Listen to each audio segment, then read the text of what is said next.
सूचना सेठ है कौन? इनके बारे में हम बात करते हैं और इसके बाद ये बताएंगे कि इन्होंने अपने बच्चे को क्यों मारा और किस बीमारी से पीड़ित थे।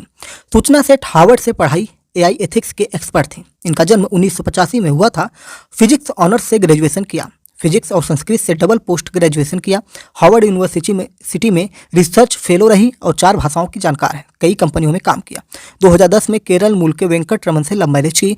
2019 में बेटे को जन्म दिया और 2020 में पति से तलाक का केस शुरू हुआ। 2021 में एआई एथिक्स के प्रभावशाली लोगों की टॉप 100 लिस्ट में रही। Bengaluru based mindful AI lab के फाउंडर और सीईओ हैं। 7 जनवरी 2024 को गोवा के एक होटल में बेटे की हत्या का आरोप 100 बैग में भरकर ले जाते हुए पुलिस ने इनको गिरफ्तार किया था।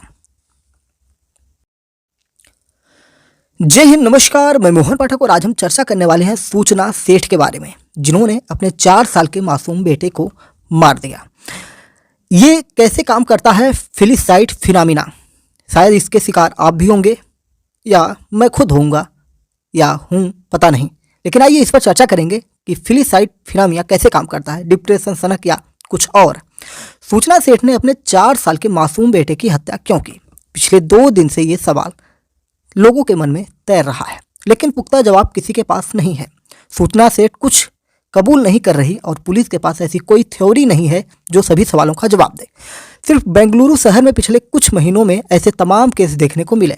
4 अगस्त को एक डेंटिस्ट महिला ने अपनी 4 साल की बेटी को 4थी मंजिल से फेंक दिया। 6 अगस्त को एक महिला ने अपनी 10 साल की बेटी की हत्या के बाद खुदकुशी कर ली। 22 अगस्त को एक 24 वर्षीय महिला ने अपनी 3 साल की बेटी को बाथ टब में डुबाकर मार दिया। इसी को आज हम समझने की कोशिश करेंगे साइकोलॉजी की भाषा में, या साइकोलॉजी कैसे काम करता है इसके बारे में। तो क्या कहता है साइकोलॉजी इसमें?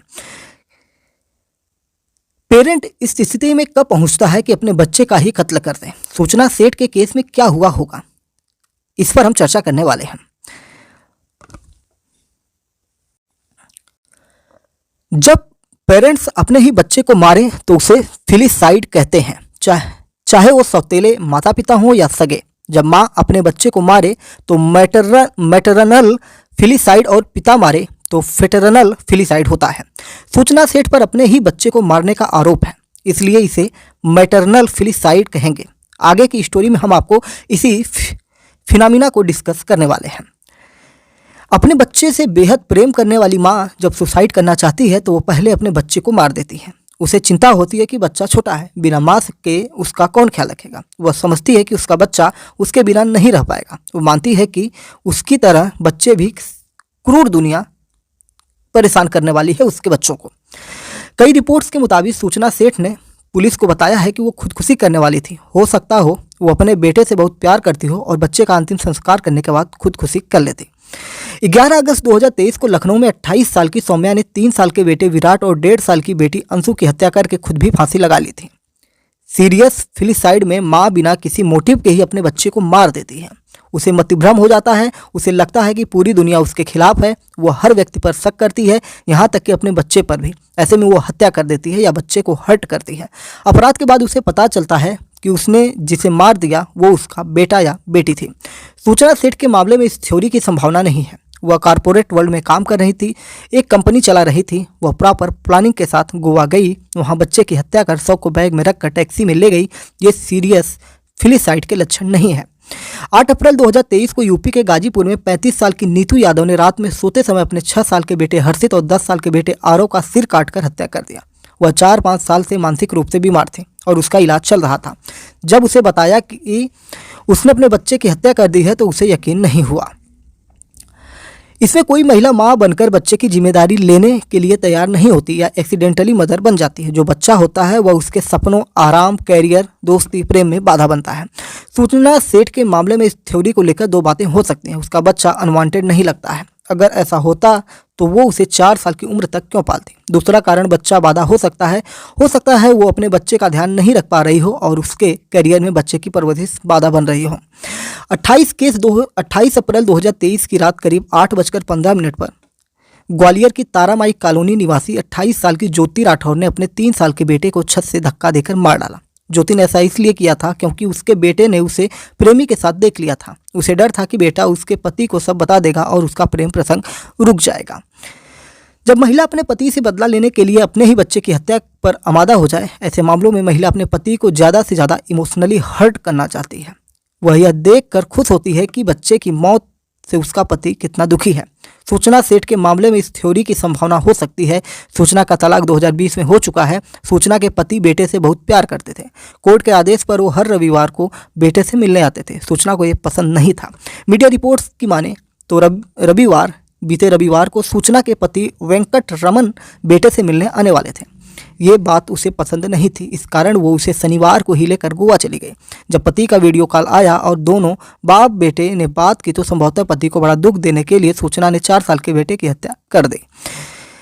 अन्य केस में भी ऐसे बहुत सारे मामले निकल के आए। 22 फरवरी 2023 को मध्य प्रदेश के हरदा की एक महिला संजू ने अपने 9 दिन की बच्ची की इसलिए हत्या कर दी थी कि वह अपने पति को दुख पहुंचा सके और झूठा आरोप लगाकर उसे जेल भिजवा दे कि पति ने ही बच्ची की हत्या की है।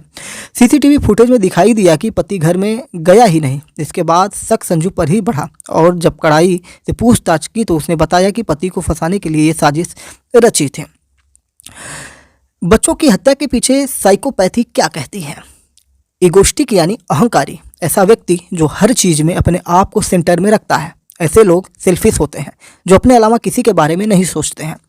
इम्पल्सिविटी यानी बिना सोचे समझे कुछ भी करना, इसमें व्यक्ति कुछ सोचता नहीं है, वो बस अपने उद्देश्य पर फोकस करता है। जैसे बच्चे की हत्या करना है तो करना है, इसके बाद के परिणाम पर ध्यान नहीं देता। लैक ऑफ एम्पैथी यानी सहानुभूति की कमी, ऐसे व्यक्ति कठोर दिल के होते हैं। उसमें अपने बच्चे के प्रति सहानुभूति खत्म हो जाती है। जब वह अपने बच्चे का कत्ल करता है तो उसके प्रति दया नहीं दिखाता। लैक ऑफ रिमोर्स यानी कोई पछतावा नहीं होना, ऐसे लोगों को कभी अपने किए पर पछतावा नहीं होता। वो कांड कर देते हैं और सिर ऊंचा करके चलते हैं। उन्हें लगता है जो किया है सही किया है। सूचना सेठ के बारे में कुछ जानकारी आपको दे दें। सूचना सेठ हार्वर्ड से पढ़ाई की है, एआई एथिक्स की एक्सपर्ट हैं। 1985 में इनका जन्म हुआ है। फिजिक्स ऑनर्स से ग्रेजुएशन किया। फिजिक्स और संस्कृत से डबल पोस्ट ग्रेजुएशन किया। हार्वर्ड यूनिवर्सिटी में रिसर्च फेलो रही और 4 भाषाओं की जानकार है। कई कंपनियों में काम किया है। 2010 में केरल मूल के वेंकट रमन से लव मैरिज की। 2019 में बेटे को जन्म दिया और 2020 में पति से तलाक का केस शुरू हुआ। 2021 में एआई एथिक्स के प्रभावशाली लोगों की टॉप 100 लिस्ट में भी रहे। Bengaluru based mindful AI lab की फाउंडर और सीईओ हैं। 7 जनवरी 2024 को गोवा के एक होटल में बेटे की हत्या का आरोप लगा। 100 बैग में भर कर ले जाते हुए पुलिस ने इनको गिरफ्तार कर लिया। आखिर अगर हम ये जानना चाहें कि साइकेट्रिक की क्या सलाह होती है इसमें, तो डॉक्टर रोमा नाम की एक साइकेट्रिस्ट हैं। वो बताती हैं कि कई लोग अपने बच्चे को पीटते हैं, काम या किसी तनाव के कारण इस हद तक पीटते हैं कि बच्चा बुरी तरह हर्ट हो जाता है। ऐसे लोगों को किसी साइकोलॉजिस्ट को दिखाना चाहिए। ऐसा नहीं करना चाहते तो कम से कम अपने किसी भरोसेमंद से बात करें कि दिक्कत क्या है। ऐसा करने से आपका तनाव कम होगा और आपके बच्चे पर भी इसका बुरा असर नहीं पड़ेगा। और ऐसे मामले आप हर जगह देखेंगे कि महिलाएं अपने बच्चों को पीटती रहती हैं और जिसके वजह से उनके घर में क्लेश बना होता है और परिवार के अन्य सदस्य भी डिप्रेशन का शिकार हो जाते हैं और बहुत लोग इससे प्रभावित होते हैं और उनकी मृत्यु भी हो जाती है। तो ये बातें आगे बढ़ने से पहले इसको रोकना चाहिए जो परिवार के जिम्मेदार सदस्य होते हैं। खैर, जो इग्नोर करते हैं बाद में उनके हाथ पछतावा के अलावा कुछ नहीं मिलता है। इससे ज़्यादा मैं कुछ नहीं कह सकता हूँ इस आर्टिकल के बारे में जो मुझे समझ में आया। चलिए फिर मिलता है किसी दूसरे अपडेट के साथ, उसको एक्सप्लेन करेंगे। चैनल पर नए हैं तो एमपीएस हिंदी को सब्सक्राइब करके डेली करंट अफेयर्स और न्यूज एनालिसिस के लिए हमारे साथ जुड़ सकते हैं। और अपने विचारों को भी आप बताइए कि क्या आप समझते हैं ऐसी माओं पर जो अपने बच्चों को दिन रात पीटा करते हैं। जय हिंद, नमस्कार, भारत माता की जय।